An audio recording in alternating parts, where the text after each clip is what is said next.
السلام علیکم ورحمۃ اللہ وبرکاتہ۔ وعلیکم السلام ورحمۃ اللہ۔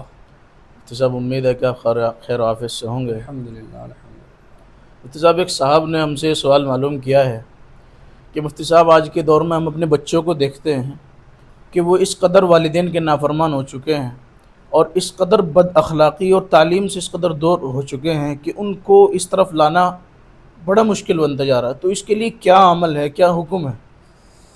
ہاں میرے عزیز، اچھا سوال ہے۔ آپ یہ سمجھیں کہ ہمیں بچوں کو نیک بنانے کے لیے از خود والدین کو نیک بننا پڑے گا، جی اور والدین نیک ہوں تو بچے آٹومیٹکلی انشاءاللہ امید کی جا سکتی ہے نیک ہوں گے۔ ایک عمل یہ کریں کہ جب اپنی بیوی سے ملاقات کا موقع ہو، یعنی جب روم میں جائیں تو روم میں جانے کے وقت کم از کم اتنا کر لیں کہ بسم اللہ پڑھ لیں۔ یعنی جب آدمی کپڑے نکالے اور بیوی سے ملاقات کرنی ہے تو اس میں بسم اللہ ضرور پڑھیں۔ اور پھر دوسرا عمل یہ کریں کہ جب بچے کی پیدائش ہو، اب پیدائش کے بعد روز اس کے کان میں 200 مرتبہ اللہ اللہ اللہ کہیں۔ اس کا بڑا فائدہ یہ ہوگا کہ جب وہ بچہ بولنے کے لائق بنے گا تو سب سے پہلا لفظ اللہ بولے گا، اور اللہ سے امید کی جاتی ہے، علماء کہتے ہیں کہ جو بچہ لفظ اللہ بولے اللہ تعالیٰ والدین کی مغفرت فرما دیتے ہیں۔ اسی طرح ایک یہ بھی عمل کریں کہ جب حمل ہو جائے تو شوہر کی ذمہ داری ہے کہ وہ بیوی کو حلال رزق کھلائے۔ اب آج آپ اندازہ نہیں لگا سکتے حالات کتنے خراب ہیں، بد سے بدترین ہوتے جا رہے ہیں، سود عام سا ہوتا جا رہا ہے، حلال رزق لوگوں کو پہنچنے میں اور لوگ حاصل کرنے میں بہت دور ہوتے جا رہے ہیں۔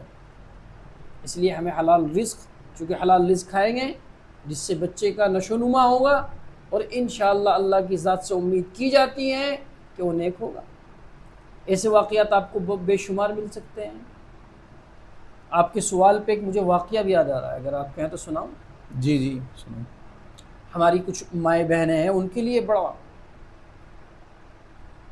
سبق لینے والا واقعہ ہے۔ آپ یہ دیکھیں کہ امام بخاری علیہ الرحمہ، امام بخاری یعنی جو کتاب قرآن ہے، قرآن کے بعد جس کتاب کا مقام اور مرتبہ ہے، الصحیح الکتب بعد کتاب اللہ ہے، اس کی جو مصنف ہے وہ بچپن میں، لڑکپن میں، چھوٹی عمر میں کسی عارضیہ کی وجہ سے، بیماری کی وجہ سے نابینا ہو گئے، بینائی چلی گئی، روشنی ختم ہو گئی آنکھوں کی۔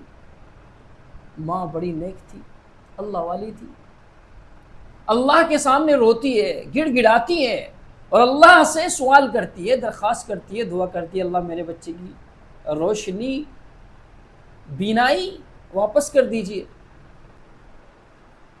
ماں کا رونا، ماں کا اللہ کے حضور حاضر ہونا، مصلی پہ رونا اللہ کو اتنا پیارا لگا، اتنا پسند آیا کہ ایک رات وہ سوتی ہیں اور رات میں خواب دیکھتی ہیں۔ حضرت ابراہیم علیہ السلام خواب میں آتے ہیں اور خواب میں آ کر کہتے ہیں کہ تیرے بچے کی روشنی، بینائی واپس آ گئی، یعنی تیرا بچہ دیکھنے لگا ہے۔ صبح جب اٹھ کر دیکھتی ہے، بچے سے معلوم کرتی ہے، بیٹے تجھے دکھ رہا ہے؟ وہ کہتا امی مجھے دکھ رہا ہے۔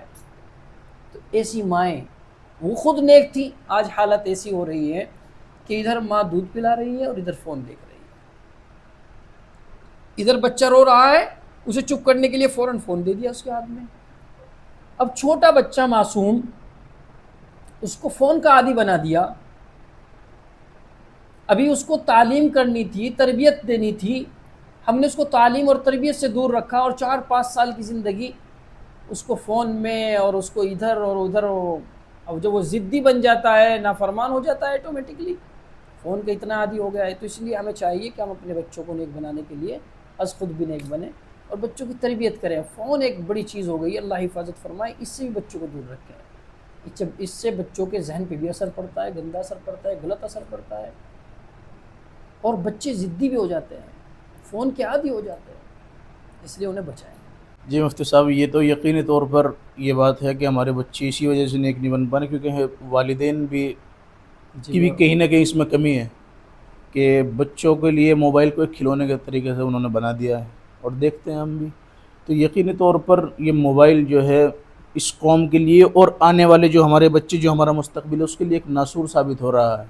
ہم دیکھ بھی رہے ہیں کہ یقینی طور پر موبائل کو دیکھ کر کے ہمارے بچے کہیں نہ کہیں ایک دوسری طرف جا رہے ہیں۔ انشاءاللہ وہ بھی ہمارے پاس سوال موجود ہے، لیکن وقت کی قلت ہے۔ انشاءاللہ آنے والی ویڈیو میں اس کے اوپر بات کر لیں گے۔ فجزاکم اللہ خیرا و احسن الجزاء۔ السلام علیکم ورحمۃ اللہ وعلیکم السلام۔ وبرکاتہ۔